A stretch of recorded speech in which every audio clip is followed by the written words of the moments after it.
Hi everyone, thank you for joining our Childcare live Q&A. I'm going to now hand it over to our lovely lecturers to answer any of your questions.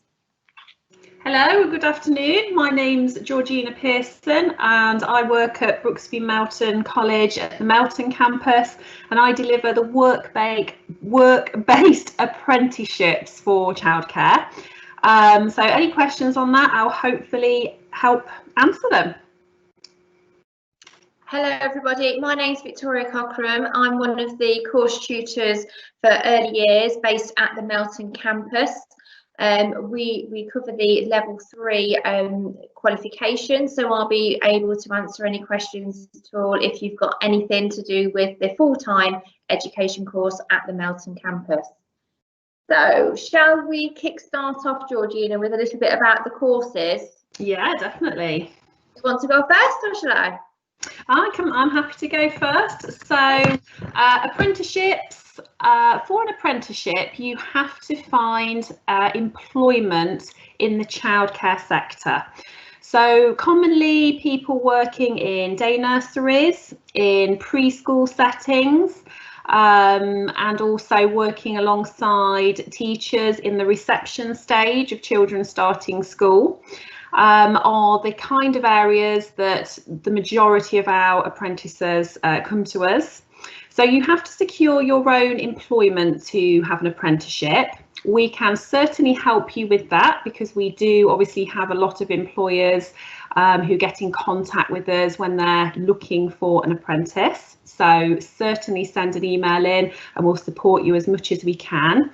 Gov.uk website is also a fabulous place to have a look, and it's got a really good search engine there as well to have a look for apprenticeships. So once you secure yourself an apprenticeship, and you have to be working a minimum of 30 hours, that's when we get involved as a college to work with yourself and the employer to come out and put together your contract and introduce you to all of your units and all of your study and how that's going to work. And then you see us once a month from the college, where we come out and do your assessments, your observations, go through your units of work with you. And obviously, in between that time, we've also got an online system that you work on remotely. So that's where you have all your help and advice and your study packs. And you have that constant contact with us as well, which is brilliant. So if there's any questions or anything you're not sure about, obviously we can get straight back to you on that system. So you are employed, it is a full-time job, and you do your qualification level 2 or 3, which we'll go into a little bit later about the entry requirements for those, whilst you are actually working. So that is the apprenticeship. Over to you, Victoria. Okay, thank you, Georgina. So the full-time courses at college are slightly different. For us, you don't need to gain employment or anything to do the qualification. You can come in to college for 3 days a week and complete the theory side of the level 3 early years course.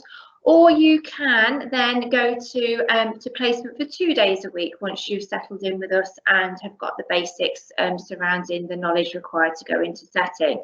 So it is a full-time course of 5 days a week, but we have 3 days in college and 2 days out in placement. So your placement will be working with children aged 0 to 7 years, and we cover 3 different age ranges: babies, toddlers and preschool children. And we have a specialist placement as well, where we look at the ages of 5 to 7. So for those 2 days a week, you're out in placement doing normal everyday workplace job roles and working with the children, implementing activities, following directions from the members of staff that are there, and really learning hands-on the job role of an early years practitioner. When you're in college with us for the other 3 days, we look at the theory side behind the practical of what you do. So you will cover a series of different topics within the 2-year course, and they are assignment-based topics where you will need to complete an assignment to show your knowledge surrounding those areas. So you'll come into class, You'll have the lessons taught to you, lots of very different teaching and learning activities to help you gain the knowledge and understand what it's all about. And then you will submit the assignments that go alongside that, as well as going out into placement and having observations of your practice of working with the children as well. So it's quite a nice balance between the theory side and the practical side. And overall, throughout the 2 years, you will do 750 hours of placement experience. That gives you a real grounding and a really great opportunity for you then to go off into employment or to access higher education, such as university places. Because our course is really special in the fact that we have lots of UCAS points attached to our different parts of the course. So each assignment carries a point score weighting, which enables you to get the UCAS points to enable you then to progress on to university. Now, the other side to our course is we do have 2 exams, one in the first year and one in the second year, and they also carry UCAS points, and they are open book assessments for 20 hours, where you can showcase your knowledge to the awarding body and achieve some really good outstanding grades for that section of your course as well. Georgina, do you want to talk about the entry requirements for your course? Yeah, absolutely. Okay, so the level 2 course basically requires you to have GCSE grades of around D in maths and English. So if you didn't get your C grade, your grade 4s in your maths and English, the level 2 would be more advised to look at that course. As you do the course, you do functional skills, which are an equivalent to a GCSE, and you would attend evening course for that, because obviously you're employed full time, and then you'd come in and start working towards your higher levels of your maths and English grades. Now, if you achieved your grade 4s, your A to C grades as the older standards, so 4 to 9 grades in your maths and English, you would be accepted onto our level 3 apprenticeship. And we would then put a programme together for you to look at all the components that you'll be working towards. 2 of those components on the apprenticeship is to gain maths and English, and obviously you would be exempt from that because you had achieved it at school. Now, if you did achieve one of them, so if you did achieve English and you were just outside on the maths, what we would do is do a diagnostic assessment with you, where we'd invite you into college and have a look at your current levels that you're working towards for your maths. Now, if the diagnostic came out around just above the 50% mark, we would then accept you onto the course. So don't concern yourself if you really got your heart set on the level 3 and you just drop a grade slightly. There are ways we can work with you and have a look at where you're currently working at. And like I said, if you did get above the 50% grade on those diagnostics, we would allow you onto the level 3 apprenticeship. The programme on average is about 18 months, but again, there is some leeway for your individual requirements on there. So we'd look at all of your needs and, of course, your functional skill requirements. And we have leeway between 18 months to 2 years, which is individual to you and what you're studying. So that can be extended if necessary. So they're the entry requirements. So Victoria. Okay, so for the full-time level 3 course, we're looking for you to have 5 GCSEs at level 4 or above, and the same as the apprenticeship. Our most important ones there are English and maths. Now, if you manage to get those grade 4s and above, that entitles you to go automatically onto our level 3 qualification. Sometimes students don't do quite as well as they were hoping on their GCSEs. So we have the option again of doing diagnostic tests once the results have been released to see whereabouts you are. And it doesn't necessarily mean that we can't accept you onto the course. It just means that we have to talk to our GCSE department and make sure that we can help you to gain that qualification over the first year of the level 3 course with us. Sometimes we might have a conversation with you about doing a level 2 qualification. Our health and social care at level 2 is a really good stepping stone for those students who unfortunately don't get the level 4 in English and maths. But again, that does come down to individual students and also the diagnostic test results and how well you perform on the day with them as well. Occasionally, we've had students who have challenged their GCSE grades and been able to get a few more points, which has enabled them to go on to the course. So there's lots of different options available to you. But of course, the main message here is to work as hard as you can on your English and maths so that you get that automatic entry onto the level 3 qualification if that's what you're looking to do.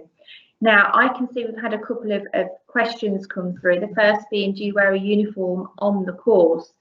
So for the full-time course, the level 3 early years, you can see that I've got a polo shirt and also a hoodie on as well. This is the standard uniform for going out into setting for your placement days. We recommend that you do have these because it helps you stand out as a student as part of the setting. But also you are going to be involved in lots of different messy activities as well. So it means that it keeps your clothes nice and you can be as messy as you want in the cornflower and the painting and everything else that you're doing in the early years. We also ask that you look smart and you have black trousers and black shoes on as well. And these are available to purchase and they're really quite good quality and not very much at all. Georgina, do you want to have a chat about the apprenticeship requirements? Yeah, so obviously with the the uniform. Oh, it's fun today. So for the uniform, because you are employed, you will wear the employment outfit for that particular setting. So every setting will have their own uniform requirements, and you will order that through your employer at the setting, who will sort you out with the appropriate clothing. Which I can see there's another question that's been listed as well. Can you help me find a placement? So for the full-time course, one of the first things we say to you is, have you got anywhere in mind that you would like to go on placement? Bearing in mind that you need to cover the 3 different age ranges, you would be looking at a preschool, a day nursery, as well as potentially a school placement as well. So we ask you to identify which settings are local to you, and then we work with you to contact them to see if they will be able to offer you a placement for your course and qualification. Georgina, it's slightly different for apprenticeships, isn't it? With the placement, Victoria? Yes. Well, yeah, obviously you have your place of employment, and generally we work with the employer for you to experience the different age ranges. You generally get put into an age category, and that will be the majority of the time you will be there. Obviously for the children and the care requirements of the children and key workers, it's good for consistency to have the same faces in the room. However, for students, we do like them to move around a little bit, but you'll be with age ranges for a significant period of time, more than likely 6 months with each of the age brackets, right from the babies up to the older children room, so you get the whole experience, you know, of the whole age category. In some preschool settings, that's fine. They take them from 2 years up to when they start school, so there will be a few of the age categories you don't directly work with. However, through our study programme and things that we actually introduce, we evidence, knowledge and understanding through different ways other than observation, and that is accepted through an apprenticeship. I can see some other questions on there as well, Victoria, that you ask about finding a placement. Obviously we do support you in college when you're doing the full-time education course to help support you with placements, but we do also encourage you to actively get out and have a look in your local area, look at local nurseries or schools that are of interest, and actually branch out yourself and make your own inquiries to these places, as well as our support. We've had another question asking what I will learn from the course. So I'll just go and have a little read through some of the units that we cover on the full-time course. We cover child development, children's health and well-being, providing safe environments, and that's particularly important with all of the COVID awareness that we've got to implement in our practice now as well. Child health, play and learning, so that's all of the different types of activities we provide for the children. And it's not just what we provide, it's why we provide and how we're going to help children to learn from that as well. We also look at supporting children with additional needs and the observation and assessment process, and all of that happens in our year one, so we cover quite a wide breadth of different areas and topics. In year two, we tend to get a little bit more specialised, and we look at supporting literacy and numeracy within our work placements, and also helping to prepare children to be ready for school. There's a lot of theory surrounding why we do things and how we do them. It's not just playing with children. There's a lot of learning and understanding about the processes that we go through to do that as well. So we look at international perspectives and the theory behind that, as well as our own professional development as well. And by the end of the 2-year course, you'll actually leave with a professional practice portfolio, which contains lots of different resources to enable you to be work ready for when you start your employment. But also, if you're thinking about going to university, it's a professional practice portfolio you can take with you to showcase all of the work that you've been doing during the 2 years with us. And it's worth noting as well that universities do tend to look quite highly on our level 3 courses, not only because of the knowledge and the theory that's surrounding it, but also from the hands-on practical experience that you do as well, because that means that you are head and shoulders above in knowing about what the job role is and having the skills behind you to be able to work with children effectively. Georgina, do you want to have a chat about some of the bits on the apprenticeship, the learning? Yes, absolutely. Okay, so the apprenticeship is broken down into units, and those units are broken down further into different themes. So the first theme is all about health and well-being of the children you work with, and that's 5 units broken down. So the health, nutrition, the healthy lifestyles, exercise, and how to support children that are unwell as well, because there will be periods of time at the setting when you have to deal with children that become unwell. So theme 2 is more the legislation, the frameworks and the professional practice. So that's understanding everything regarding your safeguarding and protection, welfare of children, the health and safety laws and legislations, equality, diversity and working in partnerships. So you'll be looking at all of the policy and procedures and the laws that underpin these as well at the setting. So theme 3 is the biggest theme, and that's all about the play, development and learning that the children will be actively promoting whilst you're at the setting. So understanding the values of play, being able to lead these opportunities, understanding the curriculum that underpins everything we do as early years practitioners. So you will be providing enabling play environments, supporting literacy, mathematics. There's the transition to school, preparing them for that. And then there's all the different areas of development that you'll be promoting, along with special educational needs, observations that you do, and also there's a long study in there where you actually get to study a specific child over a period of time, which we call the longitudinal study. And that really underpins your knowledge of observing, assessing and meeting the needs of children. And the very last theme is the smallest of the themes with just 1 unit, and that's engaging in your professional development. So as well as what you'll be doing with us in the college, you will also be doing lots of courses through your employer. Generally, there will be things like paediatric first aid, safeguarding, training, equality and diversity. I could go on for a long period of time, but there's lots of things your employer will get you to do, online training and obviously off-campus training as well, which all their staff are engaged in as part of their development. So there's a lot to study. It's very exciting, very interesting, very diverse range of things. Yeah, a fabulous qualification to explore. Yeah, it sounds amazing, that does as well. And lots of things to learn from. I'm just looking at the questions, Georgina. We've got somebody is asking, do you do a level 2 then a level 3?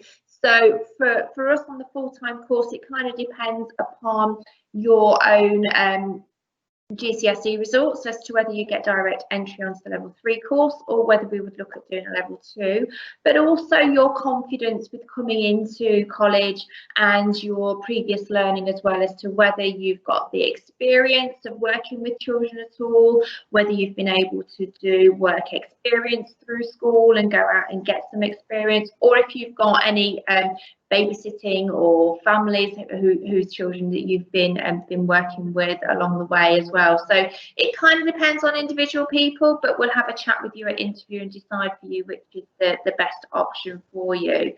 Georgina, is that the same for you? Well, recently we have been informed we're not going to be running the level 2 course. I think I'm okay to say that. The level 2 course, unfortunately for apprenticeships, isn't something we're going to offer at the Melton campus moving forward. So it's the level 3 apprenticeships we are offering, but like I said, we will work with you, run the diagnostic assessment, and then look at where you actually are on that. Now, if you are short on the diagnostic assessments as well, we can also offer the opportunity as a bridging course to do maths and English courses with us.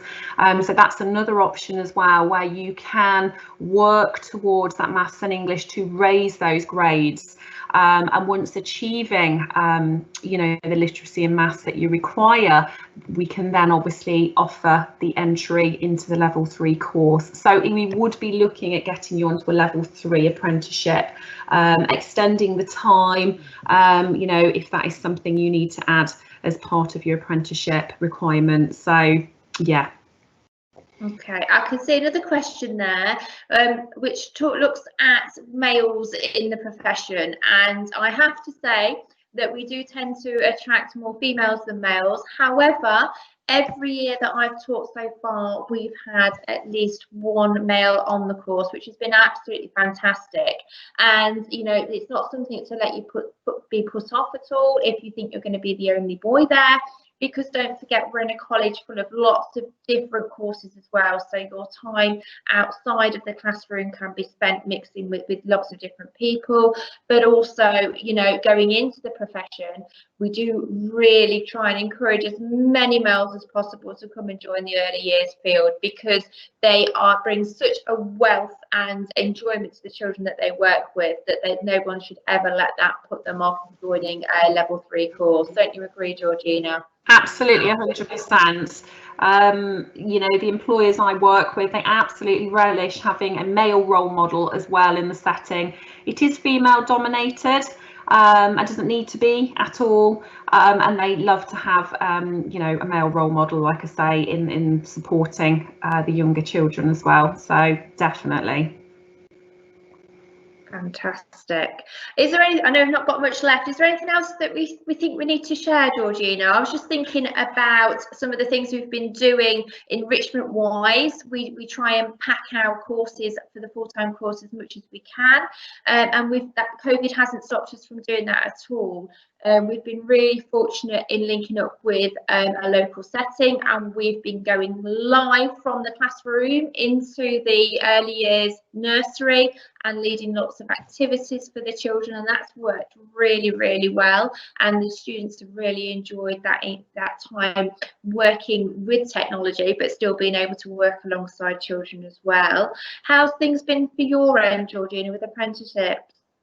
Obviously, it's been very different with COVID. However, we've managed it exceptionally well, and all of my students are still making fabulous progress.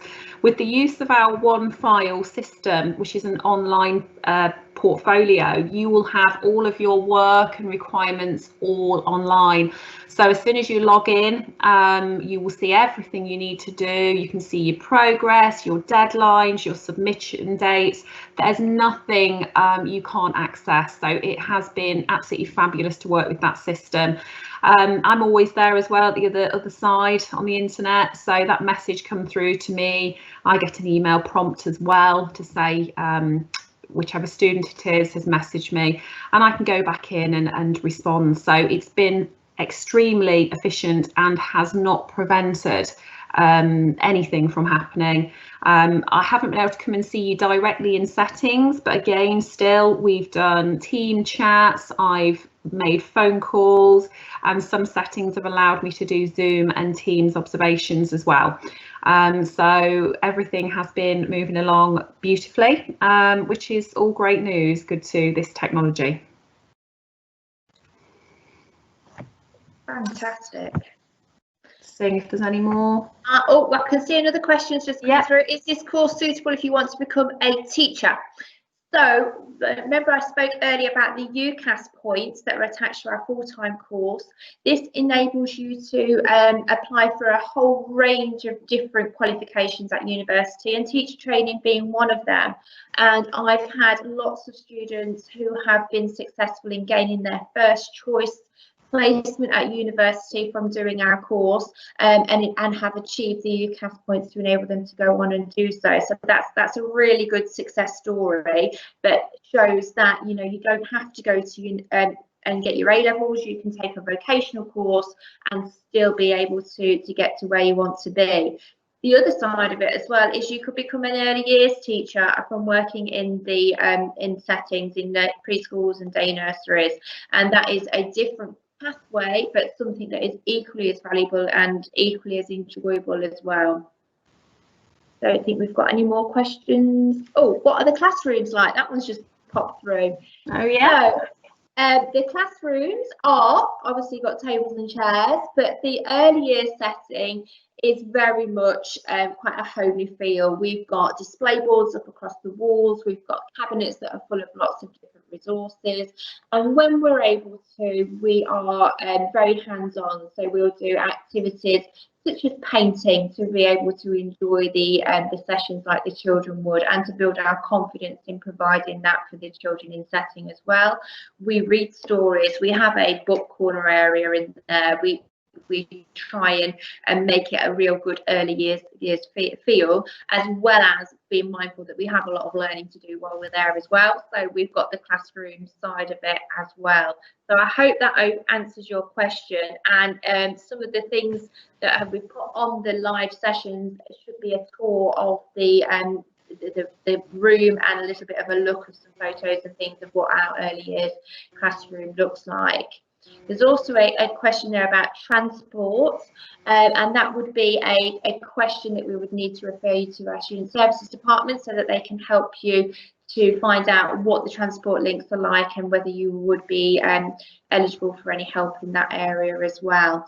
Can you see any questions popping through, Georgina? That was the last one for me, transport. Yeah, I think that's it. But if you've got anything else, quickly pop it down on there, because we've not got long left, have we? Oh, that's lovely. Thank you. This is really helpful. Oh, that's great. Fantastic. The only thing I can say on transport is we've had lots of minibuses running all over the place and dropping people off, but I don't know much more than that. So definitely student services for that one. Definitely. Okay, everyone. I think that's the end of the session. If you have any further questions, please email course-inquiries@brookbymelton.ac.uk. You can also apply now directly on our website, which is www.brookbymelton.ac.uk. We'd like to thank Victoria and Georgina, and thank you to everyone for joining our live Q&A today. Enjoy the rest of our virtual open day, and we really hope to see you soon. Take care, everyone. Bye. Bye. Bye.